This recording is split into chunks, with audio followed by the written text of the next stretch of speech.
Welcome everyone to this week's edition of the GSM's Pride Spotlight. I know I say this all the time, but I do generally have a very special guest because of two reasons. One, Shane and I actually have a friendship outside work, and then also, Shane doesn't work for me. Yep. He's had opportunities, but never do. Anyway, we'll get onto that later. But Shane actually works for our Fusz Chevy store and is the GSM out there. So I thought it would be ideal, since it's his day off, to bring him in, get him to come to work, even though he's always here anyway, and then talk to him about a different store, which I thought it'd be a little bit of interesting. So welcome, Shane. Thank you. Thanks for joining me. Absolutely. For coming in on your day off as well, all with your Fusz University shirt on and everything. Look at you. Yeah.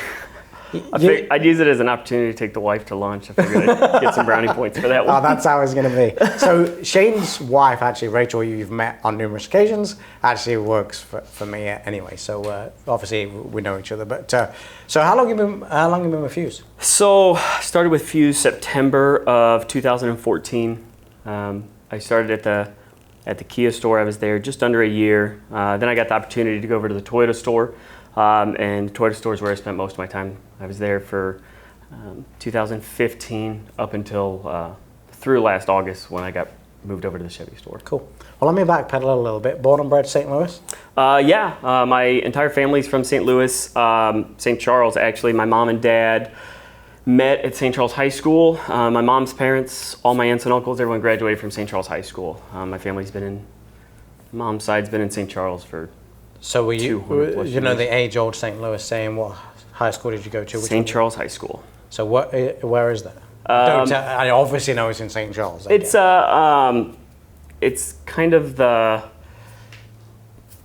it's right off of Main Street. It's like 5 minutes off of Main Street in St. Charles, so not too far from there. So you're basically downtown St. Charles. Yeah, a little bit. It's a little bit up towards Elm Street, kind of the north end of town a little bit. Okay. College after that? Yes, I went to Linwood University in St. Charles. I stayed local because middle school all the way through college, I mowed lawns. So I did that all through college. Couldn't go away because all the customers that I had here in town, that was originally my goal to stick with that when I went through college. But I graduated from Linwood with a degree in business administration. Okay, well that probably helps you a little bit in our industry. It does. Took a lot of, I know a couple weeks ago you interviewed new salesman Greg. I actually took a lot of sales classes in college, a lot of HR classes, that kind of stuff. So I'm just having a little bit of that. What was really cool about Linwood is they didn't necessarily hire teachers. They hired people who had retired from, different backgrounds, things that they actually did in the real world. So getting that education and hearing their experiences and stuff kind of helped out a lot. I never knew that. Hobbies outside work? When I can. Hunting's always been a big thing of me. I grew up hunting. I love duck hunting with my brother. Golf, hockey, baseball.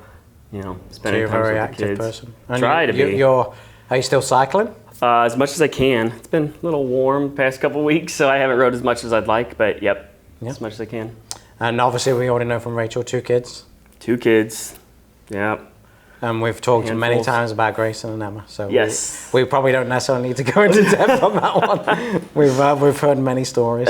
Yeah, my wife says Grayson's just a smaller me as far as. So what I'll actually do is I'll actually put Rachel's second interview on in the bottom corner, so everyone can review that if they've never seen it, because that's kind of funny. So. Straight out of college, what were you doing straight out of college? So right after college, I still had my lawn service. I worked part-time at a Kia dealership in St. Peters. I was a porter there. I also worked at a bar a couple nights a week. Nothing too crazy there. And that's like I said, that was my plan, was to continue with the lawn care and landscaping. Yeah. And then things changed and. What made you get in the car business then, if that was the case? So I was in the car business a little bit through college. I was a porter. Started out as a porter. I did that for 4 years total. But one of my roommates in college, his dad owned the Kia dealership in St. Peters. And so we'd go up there and wash our cars. Then sales guys would bring sold cars back. So we'd wash those. And then we said, well, you got to start paying us. And they said, well, we'll pay you, but you're going to have a schedule. So until I got started in the car business there. I got into sales. So I went through everyone kind of goes through a tough point in their life, and I was at the point where my parents didn't know what they were talking about. I was right about everything, and I proved myself wrong, and everything my dad said was right. But I went through, I had some personal issues, went through depression, that kind of stuff, struggled to get up, and I was just struggling to find myself at that point. And I'd had contacts from working in the dealership, people that I'd worked with over the years. And so was there a point in your life where you kind of hit reset? Yes. Jennifer Alsop, Jennifer Chartrain, she got married, but she was the internet manager for the Offenburg Dealer Group, and I went and worked for them for a couple of months. I was driving from St. Charles to Illinois every day. It was getting to be a little too much. And you were selling there? I was, so I did internet sales there. It was cradle to grave internet leads, but that's all I took. I didn't work on the floor. I technically worked at the Kia store and the Mazda store, did a little bit with the Mitsubishi and Nissan, kind of helped out a little bit at some of the other stores, and then went and worked for Marty Kinsella selling Chryslers for a little while. My cousin had a contact there, and my cousin was in the car business, so he knew one of the managers over there, hired me, and then Mike Feinstein called me and offered me a sales job. So you said 14 you went to Fusz. 14 is when I officially started with Fusz. And you sold it at Kia? Yes, started selling at Kia. Were you on the floor or you internet? I was on the floor at Kia. Okay. And I assume that was a pretty good fit for you? It was. I butted heads a little bit with one of the managers who's no longer with the organization. Actually was no longer after I left, was only there a short time after I left when I went over to Toyota. But that was my transition to Toyota. And when you went to Toyota, did you go over there to be sales, or were you straight into management then? Nope, sales. I did sales over there for about a year, and then there were two of us that focused heavily on the Kelley Blue Book instant cash offer leads, and so then the two of us worked those. That was a majority of my time. Also sold, but that's what I did right before I got promoted. So how did it come about that you became a manager? So a few years ago, the network went through big changes. That's kind of when they started redoing a lot of the structures of the stores.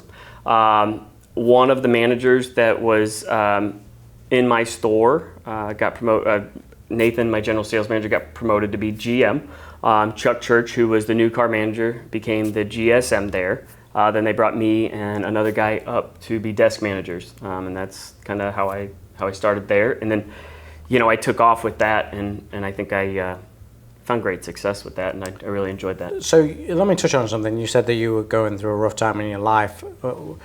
What was it about the car business that gave you the opportunity to kind of reset and I guess refocus on life? So to be completely honest, I didn't know where to turn. I looked at a bunch of different things. I had kind of, like I said, I worked a little bit in the dealership world, and it was fun, and saw sales guys doing great, and I had no idea where to turn. I just needed something right then. But I had seen great success that salespeople had, and I knew that if I put my mind to it and just focused. So are you saying the car business gave you something to focus on? Yes, absolutely. And get your head straight? Yeah, and it even kept me busy and occupied when I wasn't there, especially doing internet sales.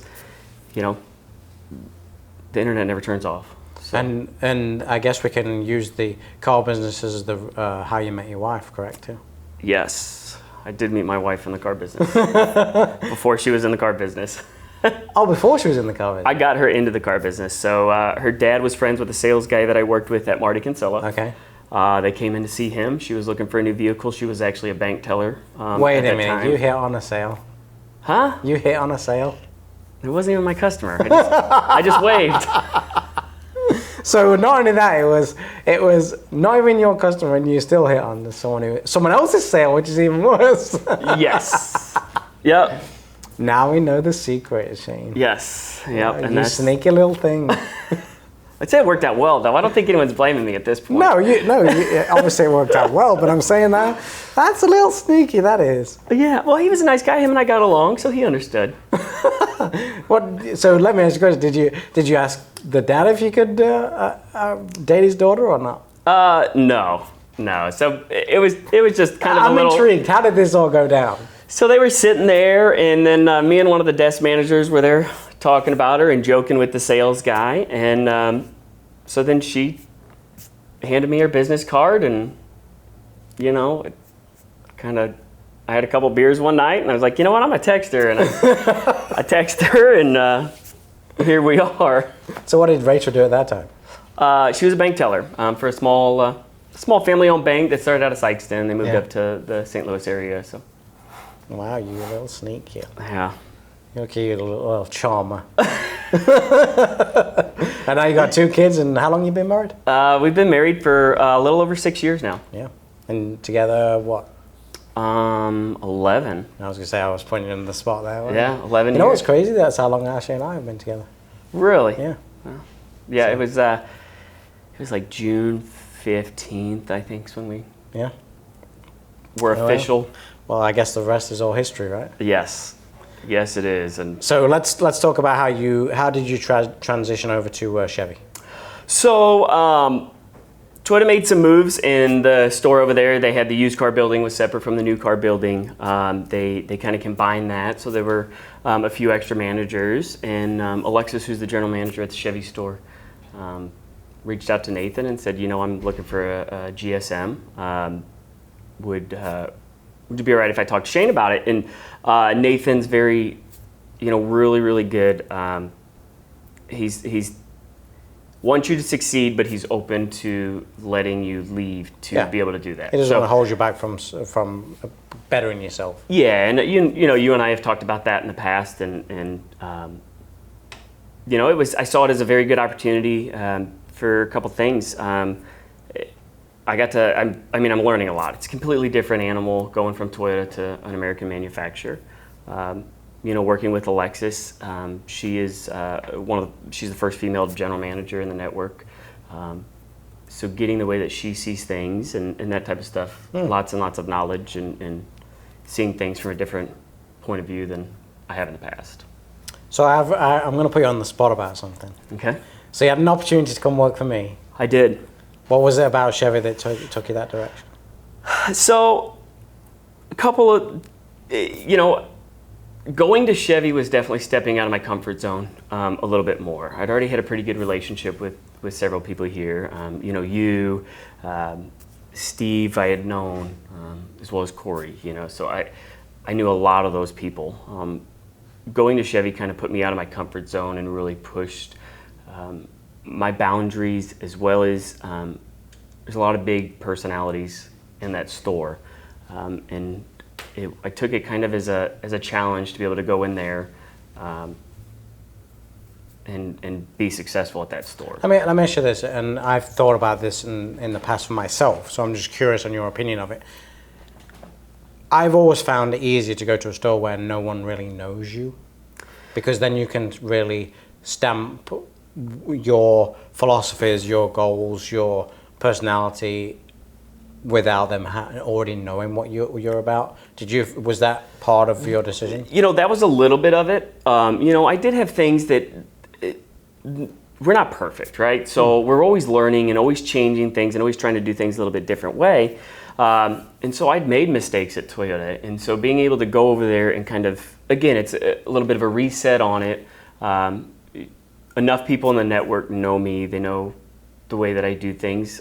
So, I mean, a little bit of that had carried over into there. But yes, going in, and that was something that a lot of the guys over there appreciated, me coming in the fresh ideas. And yeah.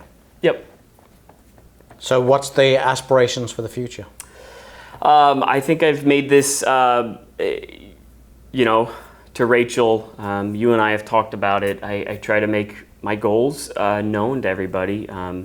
You know, I want to be a general manager. I don't ever see this as a stopping point. You know, the timeline on that obviously is going to be a very open-ended timeline on that, but that is the goal.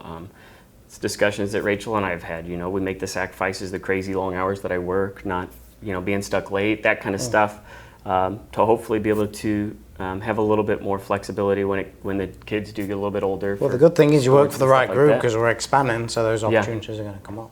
Yep, absolutely. Sure. Well, that's all I've got for now. Maybe we'll have a part 2 to this where we can get a little delve into the more of a personal life, but I appreciate you coming out and joining me. No, I know it's your day off. Thanks for coming in, and thanks for coming out. Absolutely. Thanks, As always, over at Fusz Ford, we can replace the car, not the customer, and I'll see you all next week.